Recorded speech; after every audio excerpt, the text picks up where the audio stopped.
নমস্কাৰ বন্ধুসকল, এটা নতুন ভিডিঅ'লৈ আপোনালোকক আদৰণি জনাইছোঁ। আজি এবিধ বিশেষ উদ্ভিদ আপোনালোকক দেখুৱাম, আমাৰ সকলোৱে পৰিচিত। এইটো হৈছে আমাৰ চাচি গছ। চাচি গছটো আমাৰ যথেষ্ট গুণাগুণ থকা এবিধ উদ্ভিদ। আমাৰ নৰ্থ ইষ্টত, উত্তৰ পূৰ্বাঞ্চলত সকলো ঠাইতে এইটো গছ দেখিবলৈ পোৱা যায়। যদিও কিন্তু সকলো অঞ্চলৰ চাচি গছত যিমান মূল্য পাব লাগে সিমান পোৱা নাযায়। ইয়াৰ মূলতে এটা বিশেষ কাৰণ আছে। এই গছবোৰত তাৰমানে এবিধ বিশেষ পোকে ফুটা কৰে আৰু তাত কি ফুটা কৰি পেলাই তাত এটা ৰাসায়নিক পদাৰ্থ চিক্ৰেট কৰে, যাৰ ফলত মানে সেই গছটোৰ গুণাগুণটো বৃদ্ধি হৈ যায়।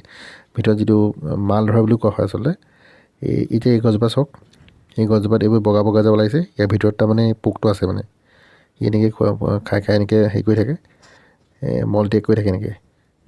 তাৰপিছত এনেকৈয়ে গছজোপাৰ মানে গুণাগুণটো বৃদ্ধি হৈ যায়। ইয়াৰ ভিতৰত যিটো শীষ মানে মাজৰ যিটো অংশ থাকে, সেই অংশত পৰা যথেষ্ট তেল ওলাই মানে বিশেষ তেল এবিধ ওলায় আৰু সেইবিধ বিভিন্ন কামত ব্যৱহাৰ হয়। তাৰ উপৰিও আঁতৰ বনাবৰ কাৰণে ব্যৱহাৰ কৰা হয় বা বিভিন্ন ঔষধত ব্যৱহাৰ কৰা হয়, কাৰণে ইয়াৰ গুণাগুণটো অলপ বেছি হৈ যায়। কিন্তু চব অঞ্চলতে এইটো নহয়। তাৰমানে মাল ধৰা গছবোৰ কেনেকৈ চিনি পাব, এই যিটো চকৰিটো নিচিনা দেখিছেনে, এই বস্তুটো হৈ থাকে। মানে গছবোৰ পুৰণা হ'লে এইটো আহি যায়, বা য'ত ফুটাই মানে তাতেই এইটো বস্তুটো এনেকৈ বনি যায় আৰু এইটোৰ পৰা আমি গম পাই যাওঁ যে ইয়াত মাল আছে।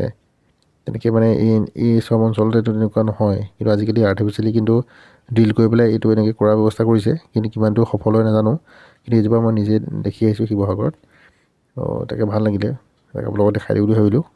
এনেকৈয়ে মানে হয় তাৰ বস্তুটো, যথেষ্ট গুণাগুণ থকা আমাৰ এই গছবোৰ। তাৰমানে এই গছজোপা জানিব পৰা মতে এতিয়ালৈকে মানে 70,000 টকা পাই আছে, তাৰো বাঢ়িব দাম।